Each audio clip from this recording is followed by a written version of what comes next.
सहनाववतु सहनौ भुनक्तु सह वीर्यं करवावहै तेजस्विनावधीतमस्तु मा विद्विषावहै। ओम शांति शांति शांति। वैदिक जीवन पद्धति इस 9वीं कक्षा में आप सबका स्वागत है, अभिनंदन है।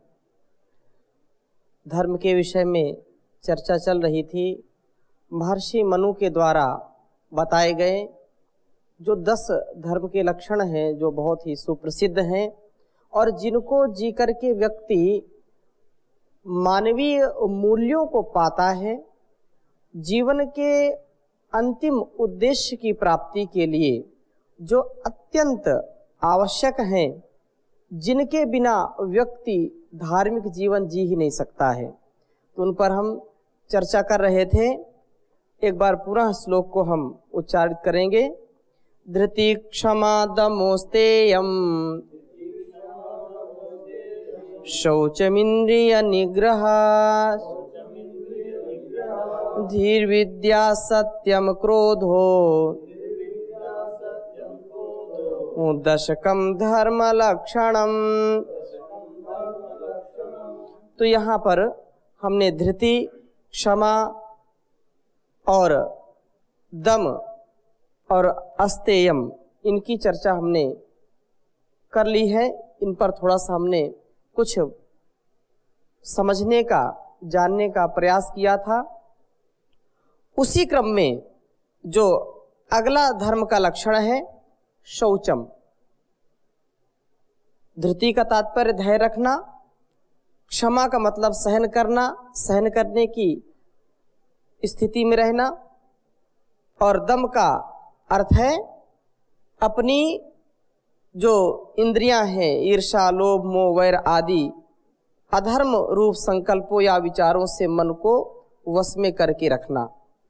और अस्तेयम, चोरी न करना, डकैती न डालना, झूठ न बोलना, छल कपट न करना, भ्रष्टाचार, अन्याय, अधर्म आचरण से किसी की भी वस्तु, धन आदि को न लेना, ये अस्तेयम है। इसी क्रम में शौचम, शौचम का विशेष रूप से महत्व है इसका। और शौच जो होता है वो 2 प्रकार से जो है हम समझ सकते हैं। शौचम, एक तो आंतरिक शौच, शौच माने शुचिता, शुद्धता, पवित्रता, ये शौच का अर्थ होता है। तन और मन को शुचिता पूर्वक रखें, तन और मन को पवित्रता युक्त रखें। पवित्रता से हमारे तन और मन बहुत ही निर्मल हो जाते हैं, और निर्मलता यदि है तो सभी प्रकार का हमको आनंद और सुख मिलता है। और हमारे सानिध्य में जो लोग होते हैं उनको भी हमारे इस पवित्रता से विशेष लाभ मिलता है। यदि हमारा तन और मन पवित्र नहीं है, शुचि नहीं है, तो हम अपने सगे संबंधियों को भी कभी सुख नहीं दे सकते। यदि हमारी शरीर की शुद्धता नहीं है, शरीर जो है पसीने से, मलमूत्र से सना हुआ है, स्नान नहीं करते हैं, तो अनेक प्रकार के रोग हो जाते हैं। शरीर से दुर्गंध आती है तो कोई भी व्यक्ति अपने पास में बिठाना नहीं चाहता है। इसलिए शरीर की शुद्धि विशेष है, लेकिन उससे भी विशेष है मन की शुद्धि, मन की शुचिता, मन की पवित्रता। यद्यपि लौकिक व्यवहार में, परस्परता के व्यवहार में दोनों महत्वपूर्ण हैं। यदि शरीर की शुचिता नहीं है तो उससे लोगों को भी थोड़ी सी पीड़ा होती है, और व्यक्ति स्वयं भी पीड़ित रहता है, रोगों से ग्रस्त हो जाता है। लेकिन यदि मन, उसका मन जो विशेष रूप से विचारों में अपने लिए और दूसरों के लिए हित कर सकता है, हित चाहता हुआ, तो वह जरूर अपना भी कल्याण करेगा, दूसरों का भी कल्याण करेगा। लेकिन मन से यदि रोगी व्यक्ति है तो कभी दूसरों का कल्याण नहीं कर सकता है।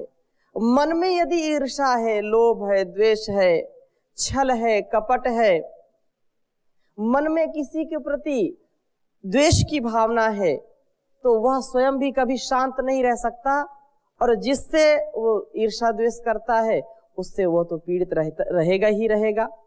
इसलिए मन की शुचिता पर विशेष जो है प्रकाश डाला गया है शास्त्रों में, और ये धर्म का लक्षण है। शुचिता, पवित्रता, निर्मलता। मन और शरीर से व्यक्ति जब निर्मल होता है तो वह बहुत ही प्रभावकारी रहता है। मन से कोई बात निकलती है तो दूसरों तक पहुंचती है। शरीर से हम कोई सेवा करते हैं तो वह भी दूसरों को लाभप्रद होती है। शास्त्रों में कई बार हम पढ़ते पढ़ते यदि उसके प्रति हमारा भाव है, हमारी श्रद्धा है, तो पढ़ते पढ़ते ही मन की जो अशुद्धियां हैं वो क्षीण हो जाती हैं। पढ़ते पढ़ते ही यदि मन में कभी विकार आता है तो शांत हो जाता है। इसलिए स्वाध्याय से मन की शुचिता बढ़ती है, सत्संग से मन की शुचिता बढ़ती है, सत्संग से विवेक आता है। सत्संग में बहुत प्रकार के जो दोष युक्त हमारा मन इधर उधर भागता रहता है तो शांत हो जाता है। इसलिए मन की पवित्रता पर बहुत ही जोर देते हैं। कुछ यहां पर मैं बिंदु आपको लिखा देता हूं, क्योंकि ये जीवन में हमको जीने की चीजें हैं। सुन करके, उनको समझ करके अपने जीवन में यदि जीते हैं तो विशेष प्रकार से उनका लाभ मिलता है। शुचिता तो बहुत आवश्यक है, वो शुद्धि आप लिख लीजिए। ये महाभारत का वचन है, विविनक्ति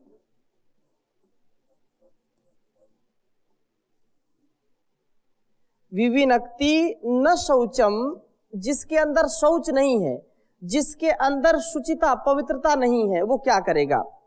तो विविनक्ति न शौचम, न शौचम, यह जो व्यक्ति, यह सो अन्यत्र, सो अन्यत्रापि, सो अन्यत्रापि कथम भवेत, सो अन्यत्रापि कथम भवेत।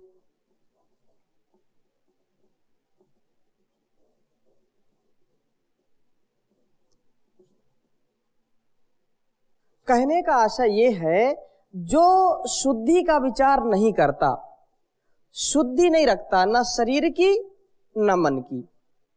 यदि शरीर की और मन की शुद्धि नहीं रखता है तो उसके दूसरे काम भी न जाने कैसे होंगे, अर्थात उसमें भी अशुचिता होगी, उसमें भी अपवित्रता होगी, उसमें भी व्यक्ति होशो हवास में काम नहीं करेगा।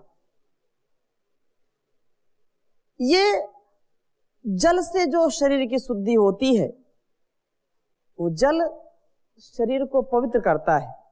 इसलिए स्नान का विशेष महत्व है। यदि स्नान करते हैं तो शरीर बहुत ही स्फूर्तिवान हो जाता है, और स्वेद आदि, पसीने आदि की बदबू और अनेक प्रकार के जो शरीर में रोगाणु लगे रहते हैं उनका भी जो है सफाया हो जाता है। इसलिए शरीर का शुद्ध होना बहुत आवश्यक है।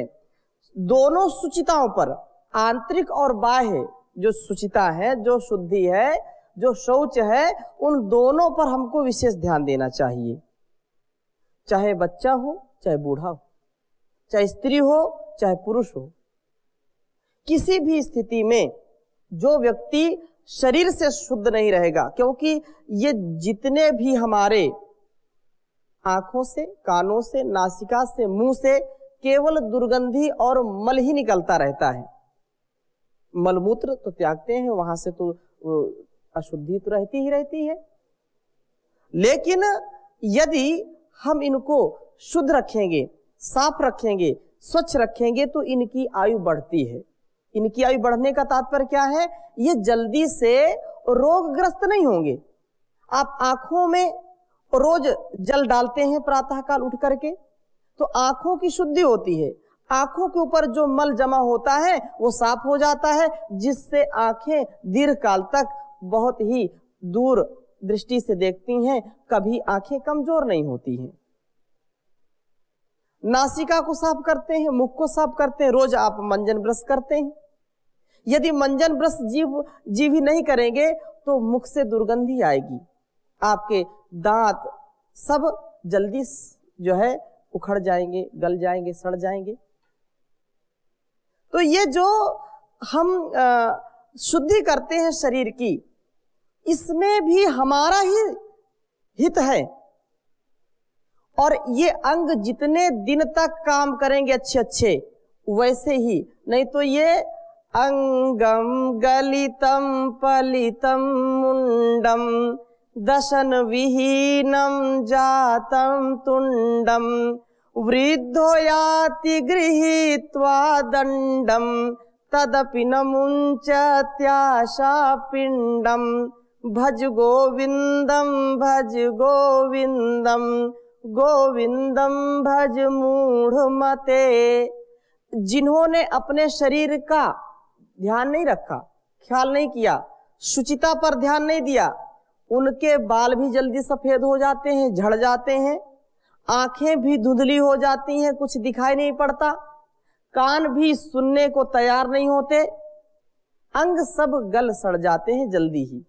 व्यक्ति जिसको कहा जीवेम शरदा सतम, 100 वर्ष तक जो है वो स्वस्थ रहे, मस्त रहे, व्यस्त रहे, वो भी स्थिति नहीं हो पाती।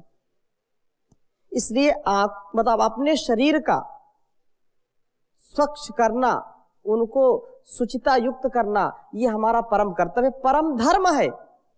और जो व्यक्ति मलिनता से, दुर्गंधी से भरा है, जो अपने हाथ, मुंह, पैर और बाल ठीक नहीं कर सकता, कुछ लोग ऐसे होते हैं धर्म के नाम पर कि ये जो है ये अघोर विद्या कर रहे हैं। अपने शरीर को वह स्वस्थ रखे और सुंदर स्वच्छ रखे, शुचिता युक्त रहे। फिर कई लोग इसका विपरीत ले लेते हैं। विपरीत का अर्थ यह है कि वो केवल शरीर की ही शुद्धि में लगे रहते हैं। यह भी अज्ञानता है। वो चाहे स्नान के लिए जाएंगे तो फिर घंटों रगड़ रगड़ के नहाएंगे, कहीं पर कोई मलिनता न रह जाए, घंटों नहाएंगे, और मन में बड़ी खोट भरी, मन की शुद्धि पर ध्यान नहीं, मन की शुचिता पर उनका ध्यान नहीं है। तो ये एकांगी जीवन हो गया।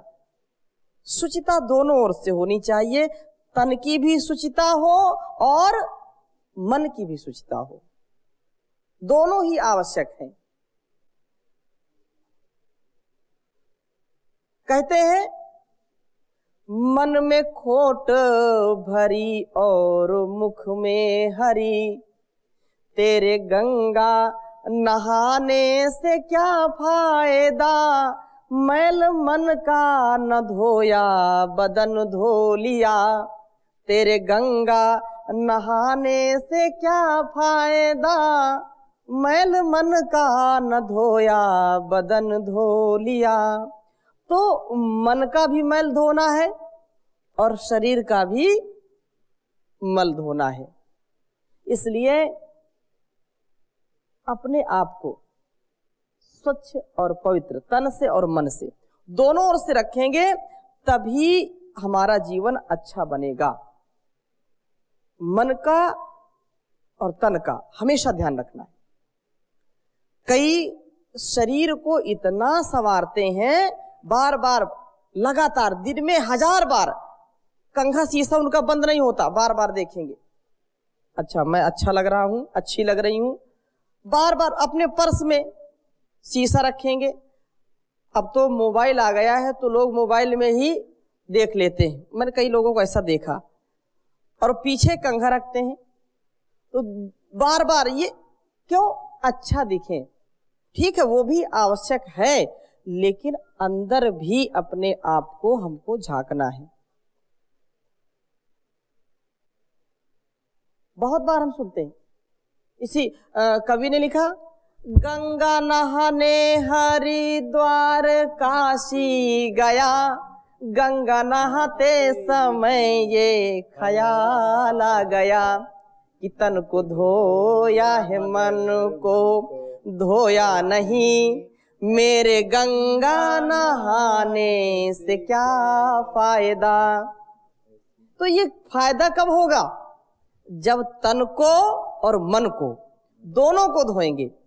तन को धोएं जल से और मन को धोएं ज्ञान से। तन को जल से धोना है, मन को ज्ञान से धोना है, तब दोनों की शुचिता बढ़ेगी, दोनों में शुचिता आएगी, पवित्रता आएगी, निर्मलता आएगी, निर्मलता आ जाएगी। पूछिए। ओम।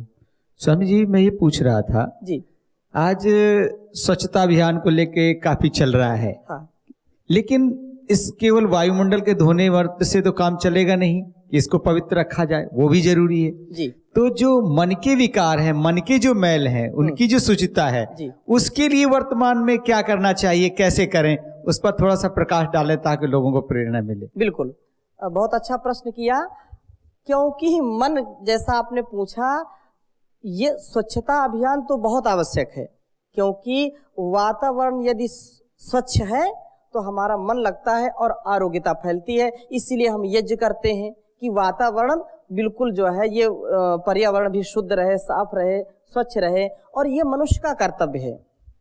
आप कभी देखते होंगे कुत्ता भी यदि बैठता है तो कहते हैं कि वो पूंछ से झाड़ करके फिर बैठता है।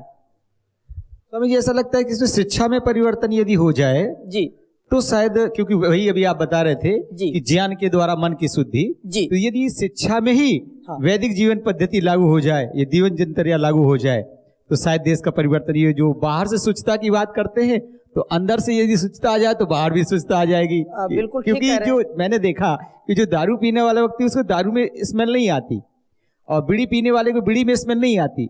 अगर वो अंदर से भी शुद्ध हो जाएगा तो बाहर से भी शुद्ध रहने का प्रयास करेगा, मुझे ऐसा लगता है। इसीलिए बहुत ही अच्छा प्रश्न किया है आपने। मन की जो निर्मलता है उसके लिए बड़ा ही विशेष जो है किया है। और मन यदि हमारा, आप गांव में सुनते हैं मन चंगा तो कठौती में गंगा। मन की पवित्रता यदि है तो कहीं गंगा यमुना जाने की आवश्यकता नहीं है। मन की पवित्रता सबसे बड़ी है। सारे तीर्थ अंदर है, जिससे व्यक्ति तर जाता है, जिससे मन की यदि पवित्रता है तब पापों से व्यक्ति तरेगा। गंगा नहाने से शारीरिक शांति होगी, मन जो शरीर ठंडा हो जाएगा, थोड़ी चेतनशीलता आ जाएगी, उत्साह आ जाएगा, ये तो बाहरी प्रभाव पड़ेंगे। लेकिन ये जो लोगों ने कहा कि पाप कितना भी कर लो और जाके गंगा में डुबकी लगा लो, सारे पाप छूट जाएंगे, ये जो ज्ञान है ये बिल्कुल सही दिशा में ले जाने वाला नहीं है। क्यों? क्योंकि अवश्य में भोक्तव्यम कृतम कर्म शुभाशुभम। ईश्वर का जो विधान है, उसका जो संविधान है, उसको कोई भी काट नहीं सकता। जैसा व्यक्ति करेगा वैसा भरेगा। इसलिए ये बात हमको ध्यान रखनी चाहिए। कर्म प्रधान विश्व रचि राखा, जो जस करहि सो तस फल चाखा। इसलिए जो आपने बात कही यहां पर कि मन की शुद्धि पर हम क्या करें, उसके लिए हमको शिक्षा परिवर्तन और जो वेदोक्त कर्म है उनको करने, और उनको करने के लिए जब मन हमारा साफ होगा, निर्मल होगा, पवित्र होगा, तो ऐसे भाव आएंगे। इसी को जो है एक सूक्ति के माध्यम से आप समझ सकते हैं कि मन का मनो हि दुष्टम शौचाय पर्याप्तम। लिख लीजिए, मनो हुए दुष्टम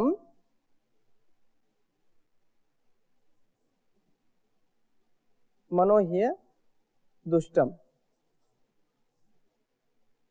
ये यकार है यहां पर, यकार, दुष्टम शौचाय,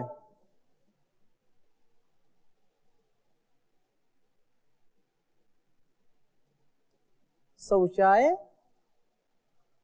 पर्याप्तम।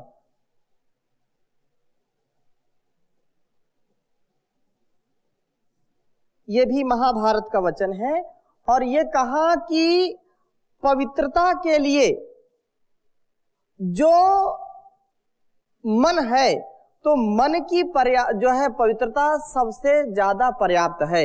यदि मन अगर हमारा पवित्र हो गया, मन के सारे दुरित क्लेश और ईर्ष्या द्वेष यदि निकल गए तो व्यक्ति पर्याप्त मात्रा में अपने आप को ज्ञानी बना करके इससे तर सकता है और बहुत ही आवश्यक है मन की पवित्रता। मन पवित्रता के लिए शुद्ध मन पर्याप्त है। मन यदि शुद्ध है तो सारे कार्य हमारे शुद्ध होंगे। ठीक है, बोलते मन लगा के काम करो। मन लगाने का काम क्या मतलब क्या है कि मन को एकाग्र करके, मन को पवित्रता युक्त करके, मन में कोई मलिनता ना रहे, जबरदस्ती हम किसी काम को ना करें। मन लगा के करो। और मन लग रहा है, मन लगने का तात्पर्य यही होता है कि हम पूरे मनोवेग से करें उसको। और जब मन एकाग्र होगा, शुचिता युक्त होगा तो जरूर ऐसा होता है। और कहा तुल्यम यज्ञस्य सत्यं च हृदयस्य च शुद्धता। जैसे यज्ञ करना है, सत्य बोलना तथा हृदय की शुद्धता, ये तीनों समान हैं। जैसे यज्ञो वै श्रेष्ठतम कर्म, सारे कर्मों में यज्ञ श्रेष्ठतम कर्म है, सत्य बोलना श्रेष्ठ कर्म है। हृदय की पवित्रता, मन की पवित्रता, निर्मलता, ये भी उतनी ही आवश्यक है जितना कि यज्ञ करना। यज्ञ को हम श्रेष्ठ मानते हैं तो मन में भी ऐसी भावना हो कि हमारे अंदर कोई भी ईर्ष्या द्वेष का भाव उत्पन्न ना होने पाए। और ये बात हमको बिल्कुल समझ लेनी चाहिए। एक श्लोक इसी के संदर्भ में आपको मैं लिखाता हूं।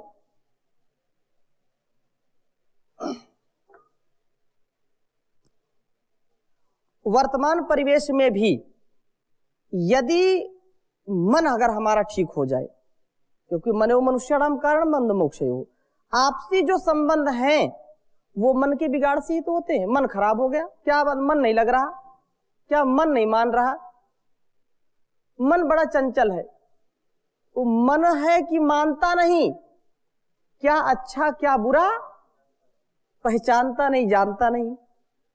मन के घोड़े में जो सवार हो जाता है, अच्छा खासा आदमी भी बीमार हो जाता है। इसलिए मन को नियंत्रित करें। इसकी व्याख्या हम और विशद रूप में करेंगे। अभी प्रासंगिक थोड़ा सा है तो इसको थोड़ा सा हम ले रहे हैं। शुद्धता के विषय में चर्चा हो रही है। तो सर्व शौच कैसे होते हैं, अर्थात पवित्रता कैसी है, तो लिख लीजिए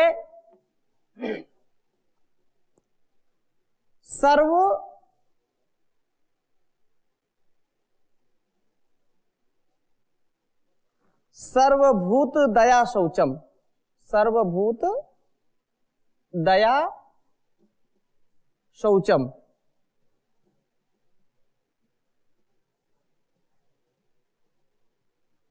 सर्वभूत दया शौचम। शौचम इंद्रिय निग्रह। अभी ये भी एक आगे बिंदु आएगा। शौचम इंद्रिय निग्रह। सर्वभूत दया शौचम, शौचम इंद्रिय निग्रह। आगे कह रहे हैं सत्यम शौचम मनः शौचम। सत्यम शौचम मनः शौचम। इसको आप स्मरण भी कर लें। बहुत ही अच्छा श्लोक है ये। सत्यम शौचम मनः शौचम जल शौचम तु पंचमम।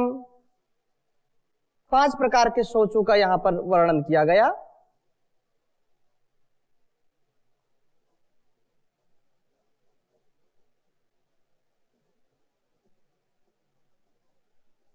जल शौचम तु पंचमम, जो पवित्रता है, जो शुचिता है, उसका विवरण यहां दिया। पंचमम, ये उच्चारण भी करेंगे। सर्वभूत दया शौचम शौचम इंद्रिय निग्रह सत्यम शौचम मनः शौचम जल शौचम तु पंचमम। सर्वभूत दया शौचम शौचम इंद्रिय निग्रह सत्यम शौचम मनः शौचम जल शौचम तु पंचमम। तो कह रहे हैं सभी प्राणियों पर सर्वभूत दया शौचम, सभी प्राणियों पर पहला जो शुद्धि है वो दया। यदि दया का हम भाव रखते हैं सबके प्रति तो वो भी शौच है, पवित्रता है, शुद्धता है। मतलब सबके प्रति दया का भाव भी एक शौच की कैटेगरी में आता है। सर्वभूत दया शौचम, ये पवित्रता है। शौचम इंद्रिय निग्रह, दूसरा क्या बताया कि इंद्रियों पर संयम, ये दूसरा शौच है, दूसरी पवित्रता है, दूसरी शुचिता है। आगे इसका विषय आएगा। और सत्यम शौचम मनः शौचम, सत्यम ये तीसरा है। सत्य अर्थात सत्य की शुद्धि, सत्यवादिता, ये तीसरा शौच है, तीसरी पवित्रता है। तीसरा जो निर्विकारिता है। और चौथा क्या है? मनः शौचम, मन की शुचिता, मन की पवित्रता, मन का जो है निर्मल होना, ये चौथा शुचिता का यहां पर बखान किया गया। जल शौचम तु पंचमम, जल की शुद्धता। यदि जल शुद्ध है तो पीने में, स्नान करने में, कोई भी गंदे पानी में स्नान नहीं करना चाहता, कोई भी गंदा पानी पीना नहीं चाहता। तो जल का शुद्ध होना भी बहुत आवश्यक है, परम आवश्यक है। इसलिए 5 प्रकार से ये शुद्धि का वर्णन किया गया है। इनको जरूर हमारे जीवन में उतारना चाहिए। तो यदि हमारे जीवन में उतरेंगे तो निसंदेह हम इससे लाभ ले पाएंगे। शास्त्रों का जो संकेत है, जो उपदेश है, वो हम उसको आत्मसात करके अपने जीवन को सुखमय बना सकते हैं। तो आज के इस कक्षा में यहीं तक। आज शुचिता के ऊपर हमने शौच के ऊपर चर्चा की। शेष चर्चा अगले भाग में करेंगे। ओम शांति शांति शांति।